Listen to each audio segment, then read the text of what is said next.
সোনাকনিয়া থেকে জল নিয়ে চন্দনেশ্বরে মহাদেবের মাথায় জল ঢালতে যাওয়া পুণ্যার্থীদের উৎসাহ দিতে বৃহস্পতিবার বিকেলে সোনাকনিয়া ফেরিঘাটে উপস্থিত হলেন বিধায়ক ভদ্র হেমব্রম।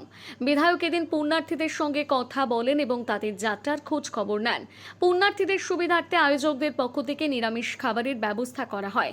বিধায়ক নিজের হাতে পুণ্যার্থীদের খাবার তুলে দেন। এই উদ্যোগে খুশি পুণ্যার্থীরাও।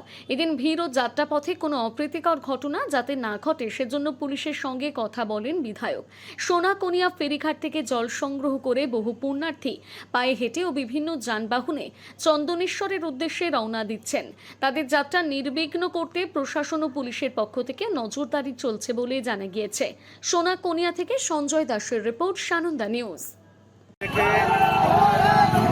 হাজার হাজার মানুষ সকাল থেকে তখন প্রায় 25,000 পুণ্যার্থী তারা আজকে সুবর্ণরেখা নদী থেকে জল তুলেছেন। জল নিয়ে তারা তাদের মঙ্গল কামনার্থে চন্দনেশ্বরের উদ্দেশ্যে রওনা হয়েছে। সেখানে দেবাদিদেব মহাদেবের মাথায় তারা জল ঢালবেন এবং তারা তাদের পুণ্য অর্জন করার লক্ষ্যে এগিয়ে চলেছে।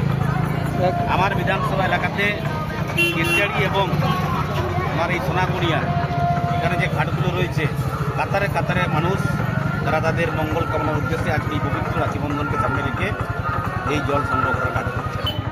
কাল সকাল পর্যন্ত চলবে। আপাতত পশ্চিম মেদিনীপুর জেলার খড়গপুর মহকুমা তো অবশ্যই, তার বাইরেও অন্যান্য মহকুমা থেকেও লোক আসেন। উড়িষ্যার কথা বলতে গেলে গতকাল সেই বিকেল থেকে শুরু হওয়া এই আবেগ, এই উন্মাদনা আগামীকাল সকাল পর্যন্ত